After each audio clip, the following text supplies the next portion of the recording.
Hello and welcome on 360 Sport on Trust TV. It's time to take you around the world again. I am Adeni Ajishafet. Now we'll quickly look at, still talking about AFCON. AFCON is in the air. We just can't get it off our mind. We have to look at games that will be coming up today or over there in Cameroon. Matches will be coming up between Cote d'Ivoire versus Egypt. It's going to be a clash of the titans between the two teams. And you have Mali against Equatorial Guinea. Well, those are the two matches that will be coming up between the four countries that will be facing themselves. Cote d'Ivoire, Egypt, Mali, Equatorial Guinea. Well, those are the matches. Now, quickly, we'll have to join our correspondent over there in Cameroon talking about Jide Olushola. Good to have you, Jide. Are you there? Yeah, good morning. I'm here. Good morning, Nigerians. Hello, Jide, can you hear us? Yes, I can hear you loud and clear. Okay, now talking about Cameroon, matches will be coming up today in AFCON, and we look at Cote d'Ivoire versus Egypt. Cote d'Ivoire, Egypt is a match that a lot of people are looking at who is going to win. It's going to be a big one because it's like between West Africa and North Africa. And that's a very, very tough match today. Egypt and the Cote d'Ivoire, they have a very long history together. But then I look forward to see, of course, Egypt, winning that game against the Cote d'Ivoire. It's going to be a very tough call. But I expect the Arabs that are talking about the Egyptians, of course, to make a statement. Mo Salah, of course, he has not really played well in this AFCON, but he might want to come out and use the opportunity to express himself again that he is one of the best players in Africa and around the world. So today is going to be a very tough game for Egypt and Cote d'Ivoire. But then I am pinning my money on Egypt to go through to the quarterfinals. Then for Mali, Equatorial Guinea, that's another tough match as well too. But then football is played on the pitch, not on paper or anywhere else. But then still the same. I will still give Mali to take the victory over Equatorial Guinea later this evening as well. Towards Egypt and Mali. Come again, I didn't get you. Tilting towards Egypt and Mali. You want Egypt and Mali to win from the way you see it. Yes. Okay. Egypt, of course, they didn't do too well during the group stages as well. But we can see from how Tunisia played against Nigeria and everything.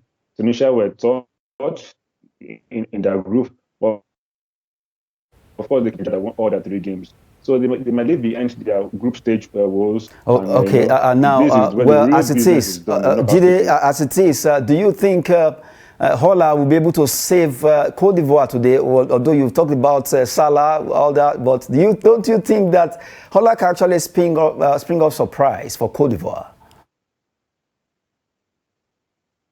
Yes. The guy is a very fantastic player. We've seen how he has been performing well in Champions League, UEFA Champions League this season.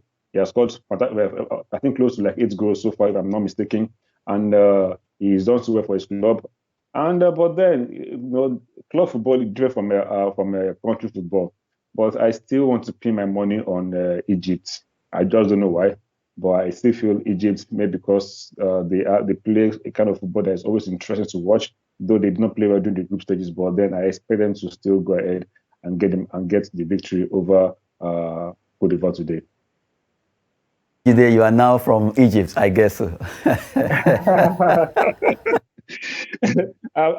seeing. I don't know, but then I'm just looking at it from the fact that we should not rule out these Arab nations when it comes to football right now. They are going to make every intent, they're going to make themselves known, because let's forget that group stages performances. That does not really determine. Like I said earlier, we came first. We won all our 3 games in the group stages. But then when it was time for the real business of the tournament, we fell off. Tunisia, who were third in that group, one of the best losers, came on, and of course they got the victory over Nigeria. And we have been seeing some other countries. Comoros nearly, of course, defeated Cameroon, even for the red card, and of course, COVID-19 issues against that team. But then this is where the boys are separated from the men, and I see Egypt as the men. I could be wrong, but then I still pay my money again. I still pay my money on Egypt to get the victory tonight. Okay, now you just mentioned something that reminded me about the issue of COVID-19. How come? Because I saw one particular update on WhatsApp, on the WhatsApp group that was talking about why is that, okay, other countries' players test positive and Cameroon players don't have positive players? Okay, yesterday the question was thrown to Samuel Eto'o, and he replied. He said, no, the COVID-19 testing is not done by Cameroon, but it is done by CAF. CAF is responsible for every country's COVID-19 test. So, and again, yesterday during the press conference with Patrice Motsepe after the Stampede yesterday, I regret the Stampede, he said also that they gave an independent body, one of the best independent bodies around the world, to do the testing.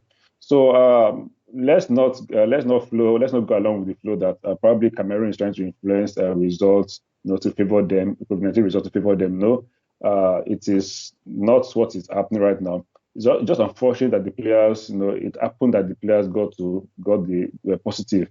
But going by the words of Samuel Eto'o, who is the president of the Cameroon Football Association, he said, the federation, he said, no, that COVID-19 test is not done by the Cameroon, but by CAF. So CAF is responsible for every form of testing by these players, not Cameroon. Okay, now still talking with you, Jide. He has been giving us analysis from Garoua, Cameroon. Now, let's take a look at the countries so far that have qualified: Cameroon, Burkina Faso, Tunisia. Among all these countries, who are you standing with? Hey, very tough one. Let this round of 16 finish first before I cannot pick my favorite. But it's going to be a very tough one. I cannot pick a team now because I could pick probably Tunisia, then they disappoint when it comes to the quarterfinals. But then if you look at it, Cameroon has the brightest chance of winning this AFCON.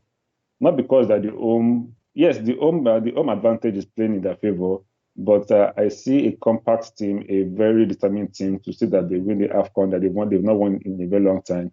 So I think I might be going for Cameroon, because Cameroonians, of course, they supported Nigerians and the Nigerian Super Eagles. Some of them even cried when Nigeria crashed out. So I think I should return the favor to them as well and support Cameroon for the AFCON.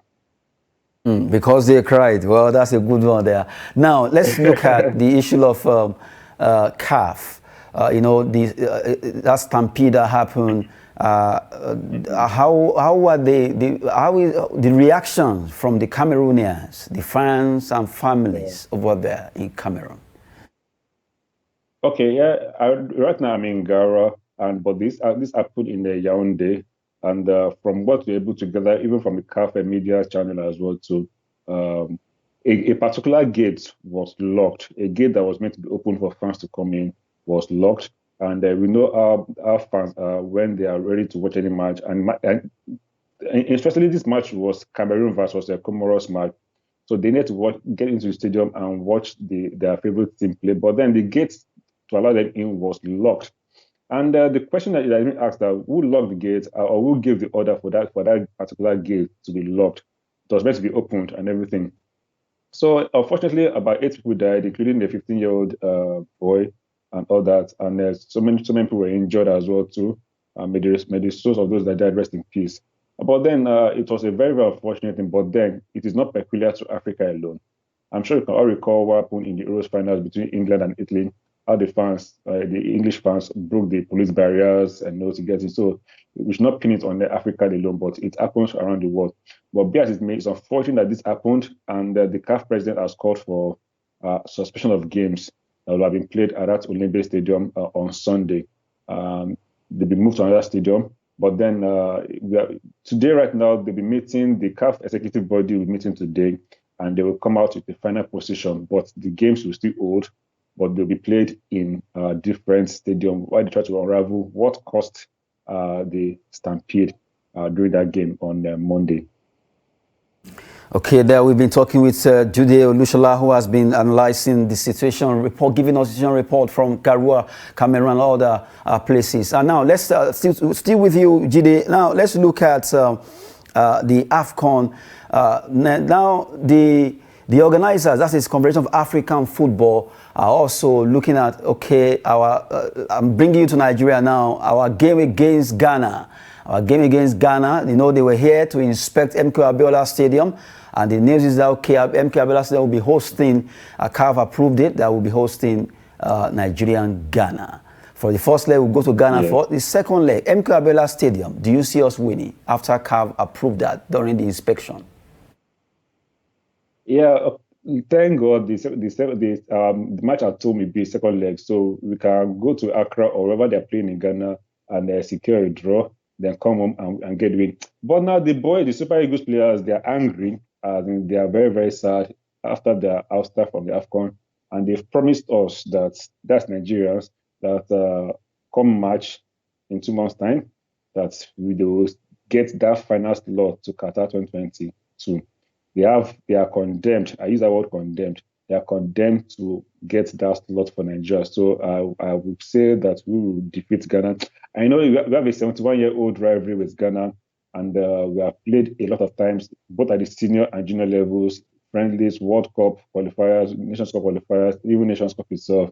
We have met several times over 71 years, and there's this rivalry between us, right? Even football, entertainment, music, so many things, even jollof rice. So we have this rivalry, and I'm sure it's going to be a mouth-watering clash when these two teams meet, the Black Stars against the Super Eagles. But then again, as a patriotic Nigerian, I would say the Super Eagles will fly over the Black Stars. We will dim their stars home and away. Now let's look at on a lighter note now. There's this belief that a lot of plantain and bananas are in Cameroon. Have you been taking much of it? I can see your cheek is swollen. Hey, let's do that for another day. Very much, Jide Olusola. All right, thank you very much for having me. A good one there. We've been having a good time with Jide Olusola, who has been telling us activities over there in Cameroon. Before we return back to Nigeria, let's quickly look at the MPFL fixtures that will be coming up today. Matches will be coming up in the MPFL today. 3 matches. We just have to look at Shooting Stars of Ibadan will be playing their match against Kwara United. They ought to play on Sunday, but due to the demise of the general manager, may so rest in peace, the team of Shooting Stars. Now that match was shifted to today. They will be playing against Kwara United over there in Ibadan. Well, hopefully they can win. They are really saying they want to win for their late manager. They want to make sure they win that game for him. Well, Shooting Stars will be playing against Kwara United today. Enugu Rangers, the ROR as I call them, they'll be facing Raymond Stars. Raymond Stars, they are yet to lose in this competition after playing 7 matches, and now they'll be playing away to Rangers over there in Enugu at the Cathedral. That's where they'll be facing Enugu Rangers, where it will be happening live. Can Raymond Stars hold it against Enugu Rangers, the team that with so much historic, you can call it historic history concerning the Nigerian league? Talking of MPFL, Rangers, they have so much record, and now they'll be facing newcomers, Raymond Stars, who are yet to lose in this season so far. They are second on the law behind Rivers United, and they'll be facing Rangers today. Can they win? Will Benga Ogubote and his boys do well against Rangers? Let's see what will be happening there between those two teams over there in Enugu. And the third game that will also be coming up, you just have to look at matches that will be coming up today. Well, Eyimba International will be hosting Akwa United. Defending champion, Akwa will be facing another team who has a lot of, they have a lot of history also. In fact, the most decorated team from Nigeria, Eyimba International. They will be hosting Akwa United, defending champion of the MPFL, where will be a cracker to watch. A lot of people want to see what's going to happen between those two games. Finidi George will be facing Kennedy Boboe. Those are the coaches of the two teams. They will be filing out their boys, and let's see what will happen between all these 6 teams.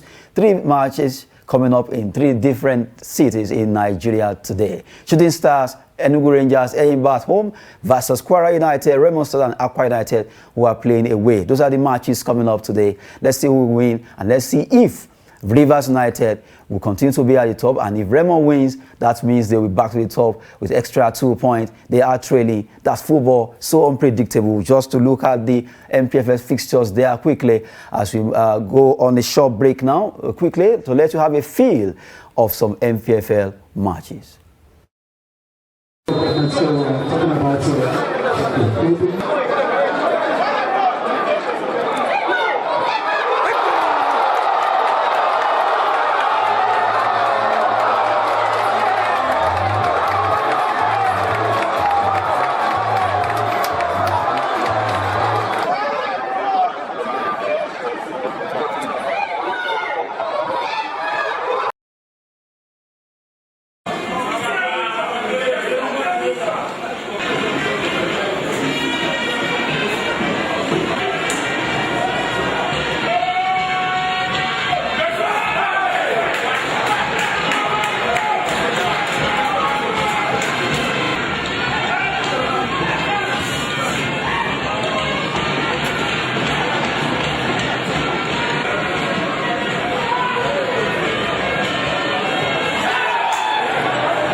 Good one there. So let's have a feel of some MPFL matches that was played earlier on. Now, good one. Now we move away from MPFL. Let's talk about the women, even though that was a little mix-up on that yesterday. But the matches be coming up today in the Nigerian Women Football League. Let's quickly look at their match day 6 that will be played. NWFL match day 6 fixtures quickly, where teams will be playing. Nigeria Test will be at home against Nasarawa Amazons. We have Nigeria Test against Nasarawa Amazons over there at the Old Parade Ground here in Abuja, area 10.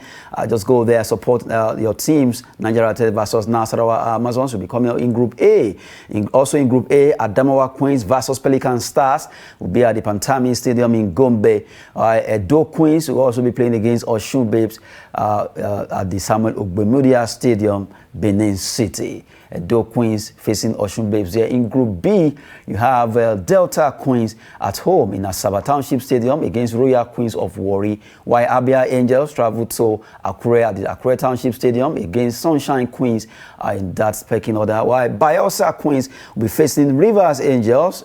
It's going to be a South-South derby between the two teams. Bayelsa Queens at the Membe Township Stadium. Membe will be facing Rivers Angels. Those are the 6 matches coming up today in the match week 6 of Nigerian Women Football League. Good one. The 12 teams are ready to go. Nigeria tells Nasarawa Amazon, Old Parade Ground, area 10, Abuja, as a North Central derby. Nigeria tells newcomer in the Women League versus experienced team, Nasarawa Amazon. Well, let's see who carries the day between those two teams. That will be a delight to watch. Now, before we go, we quickly look at some transfer stories where we have news coming from Everton.